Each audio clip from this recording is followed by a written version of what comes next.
नमस्कार, मैं हूं आपके साथ शिवानी रतूड़ी और आप देख रहे हैं कैपिटल टीवी बिहार। बिहार में विधानसभा चुनाव नजदीक आते ही सियासी हलचलें तेज हो गई हैं और महागठबंधन के भीतर एक अलग ही खींचतान देखने को मिल रही है, जहां एक और राजद, वामदल और अन्य घटक दल अपनी अपनी पकड़ को जमीनी स्तर पर मजबूत करने में लगे हुए हैं। वहीं दूसरी ओर कांग्रेस भी सक्रिय रूप से अपनी खोई हुई राजनीतिक जमीन वापस पाने की कोशिशों में जुटी हुई है। कभी किसी यात्रा के जरिए तो कभी अलग अलग घोषणाओं के जरिए कांग्रेस जनता से सीधा संवाद बनाने का प्रयास कर रही है।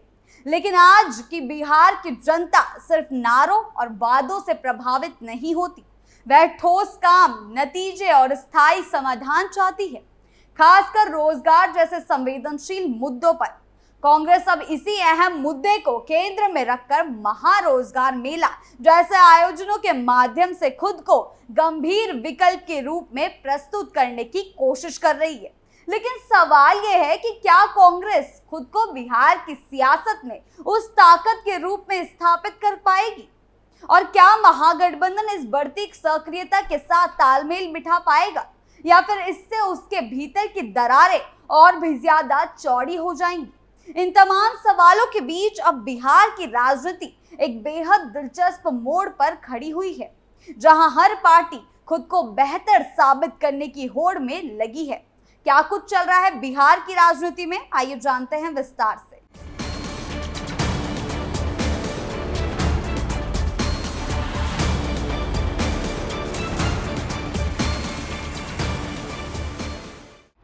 बिहार की सियासत में मचा हड़कंप।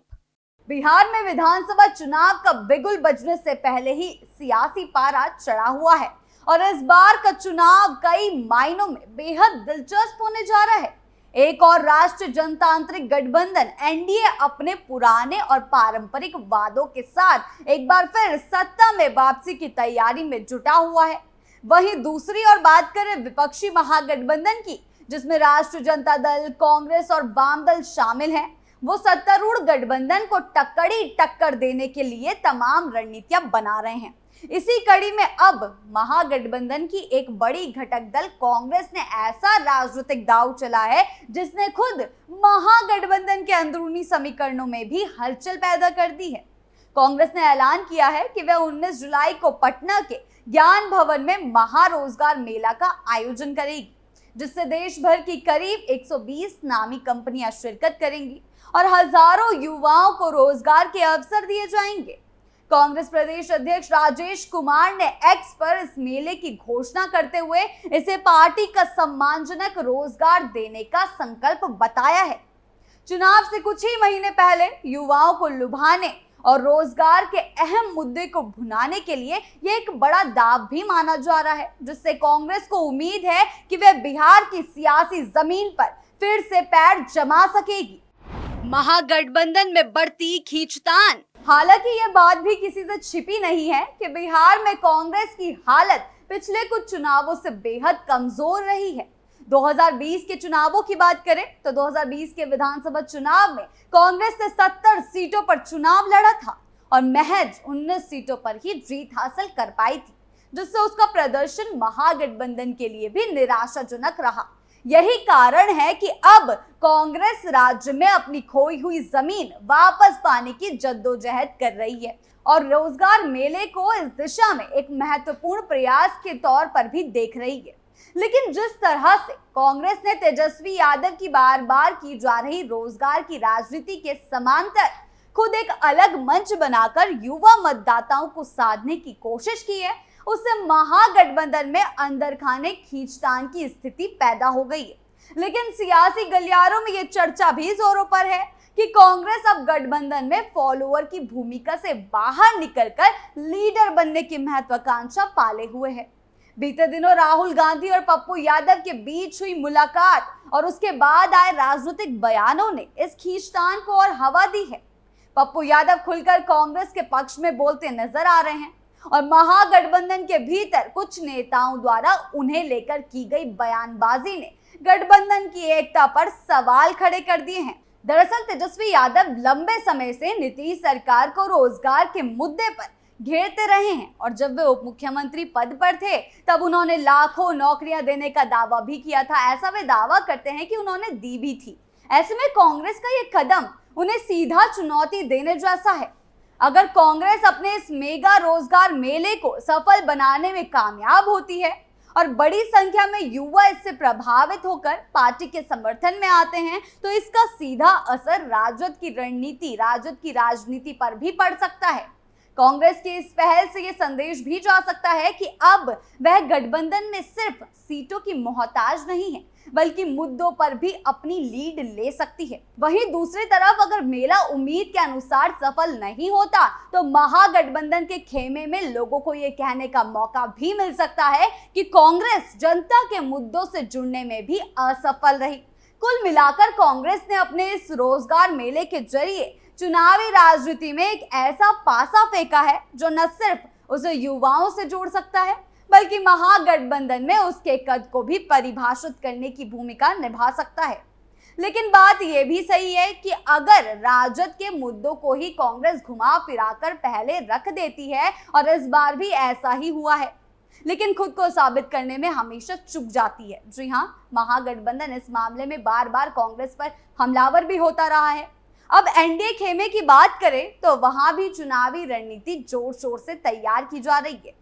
मुख्यमंत्री नीतीश कुमार ने हाल ही में यह दावा किया है कि उनकी सरकार अगले 5 सालों में 1 करोड़ रोजगार के अवसर उपलब्ध कराएगी। नीतीश कुमार जो अपने सुशासन और सामाजिक योजनाओं के लिए जाने जाते हैं, युवाओं के लिए कौशल विकास, उद्यमिता प्रोत्साहन और औद्योगिक निवेश के जरिए रोजगार सृजन की रणनीति पर काम कर रहे हैं। एनडीए के पास एक सुसंगठित और व्यापक राजनीतिक ढांचा है और भाजपा जेडीयू की जोड़ी बिहार की राजनीति में मजबूत पकड़ बनाए हुए है। ऐसे में कांग्रेस द्वारा किया गया रोजगार मेला इस गठबंधन के लिए सीधी चुनौती नहीं बन सकता।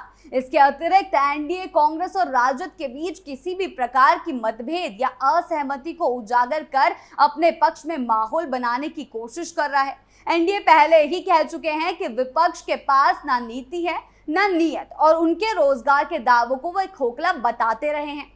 यहाँ यह समझना जरूरी है कि बिहार की राजनीति में रोजगार का मुद्दा हमेशा से एक बड़ा और निर्णायक फैक्टर रहा है। राज्य में बड़ी संख्या में युवा है जो या तो बेरोजगार हैं या फिर रोजगार के लिए अन्य राज्य की ओर पलायन कर चुके हैं। चुनावी समय में हर दल इस मुद्दे को उठाता है, लेकिन अब यह सिर्फ वादे करने का विषय नहीं रह गया बल्कि युवा मतदाता अब ये देखना चाहता है कि कौन दल उसे रोजगार के ठोस अवसर दिला सकता है। ऐसे में बात करें कांग्रेस द्वारा किया गया यह महारोजगार मेला कितना सफल रहता है, यह भी एक बड़ा सवाल है। वहीं अगर यह इवेंट कमजोर रहा तो महागठबंधन के भीतर कांग्रेस की विश्वसनीयता पर भी सवाल उठेंगे और एनडीए इसे मुद्दा बनाकर हमलावर हो सकता है। कुल मिलाकर बिहार की चुनावी राजनीति में अब बेरोजगारी सिर्फ एक मुद्दा नहीं बल्कि एक निर्णायक युद्ध भूमि बन चुकी है, जहां हर दल अपनी अपनी सेना तैयार कर चुका है।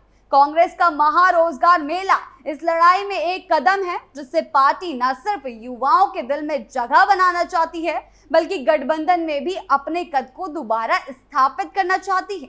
ये देखना दिलचस्प रहेगा कि 19 जुलाई के बाद की क्या कांग्रेस महागठबंधन में इस रणनीति से अपनी पैठ बना पाएगा और क्या रोजगार मेले से खुद को बिहार की जनता के सामने महागठबंधन से अलग दिखा पाएगी। बिहार की जनता, खासकर युवा वर्ग, अब नेताओं के वादों से परे जाकर काम और परिणाम देखना चाहता है। बिहार में आगामी विधानसभा चुनाव से पहले कांग्रेस द्वारा आयोजित महारोजगार मेला न सिर्फ एक चुनावी कार्यक्रम है बल्कि यह उस राजनीतिक सोच का प्रतीक है जहां मुद्दों के जरिए जनता से जुड़ने की कोशिश की जा रही है। ये कांग्रेस की एक नई रणनीति है खुद को फिर से स्थापित करने की, अपनी भूमिका को सिर्फ सहयोगी दल से आगे बढ़कर निर्णायक बनाने की। हालांकि यह मेला कितना सफल होगा और इससे कांग्रेस को कितना लाभ मिलेगा ये तो आने वाले दिनों में सामने आएगा। अब सवाल ये नहीं है कि कौन कितनी सीटों पर लड़ेगा बल्कि यह है कि कौन जनता के असली मुद्दों को कितनी ईमानदारी से उठाएगा। और जब जनता वोट देगी तो वह सिर्फ नारों पर नहीं बल्कि उन प्रयासों पर भी भरोसा करेगी जिनमें भविष्य की झलक दिखे। आपको क्या लगता है हमें कमेंट सेक्शन में जरूर बताएं। वीडियो अच्छी लगी हो तो लाइक शेयर करें और चैनल को सब्सक्राइब करना ना भूलें। नमस्कार।